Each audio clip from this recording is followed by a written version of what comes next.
morning and welcome back to a new video. This is teacher Farah Zurek from Oxford Schools and I hope you're doing super well. Alright, today's lesson is grammar, titled with Irregular Action Verbs. And we will be using the reader's notebook and we will cover pages 143 and 146. Now let's get into it.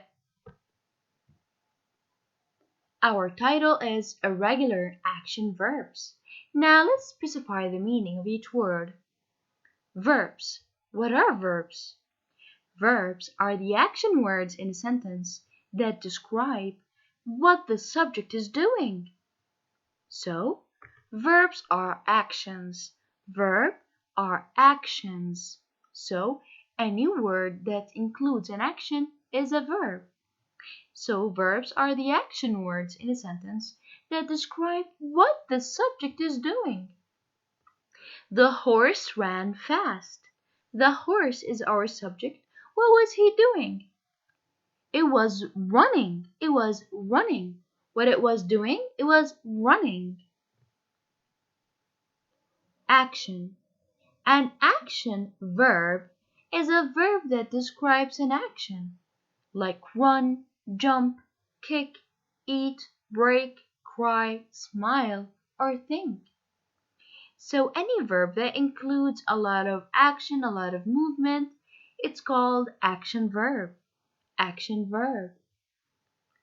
Irregular verbs.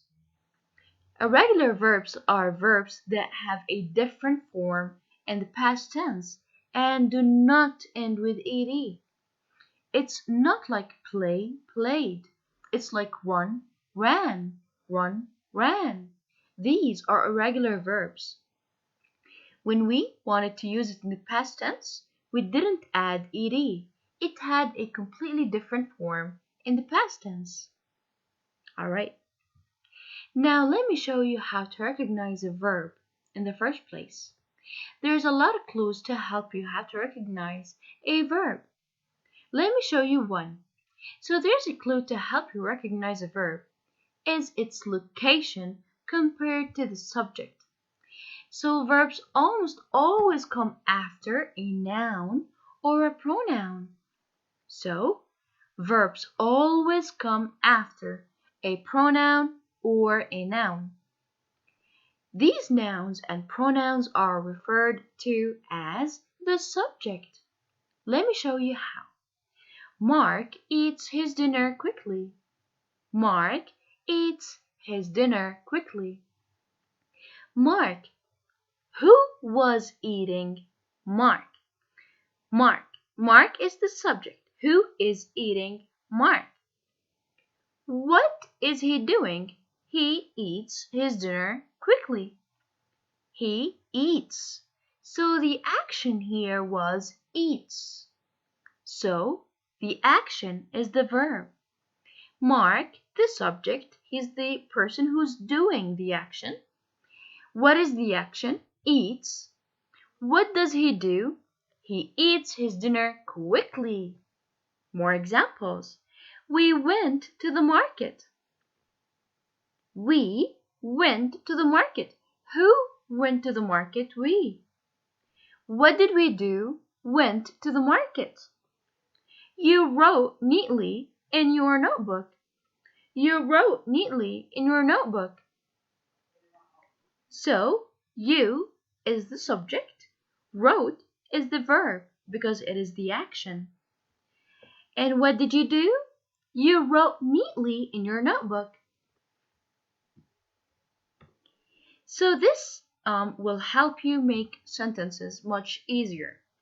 So we divide the sentence according to who, what, action, whom and what, where and when.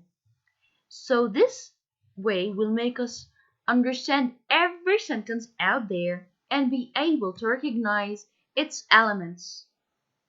So my amazing grandpa took me to the amusement park last Saturday. My amazing grandpa took me to the amusement park last Saturday. Who did the action in this sentence? Where is the subject? my amazing grandpa, the whole thing from my amazing to grandpa is who or what. So right now we are talking about who. Who took me, my amazing grandpa? So this makes my amazing grandpa is the subject of this sentence. Where is the action of this sentence? It is took. Took. The action of taking is our verb of our sentence. So what did my amazing grandpa do? He took me. Took whom? Took whom? Took me. So he took me where? To the amusement park. When? Last Saturday. So this strategy will help you understand every sentence and categorize it into its elements super easy.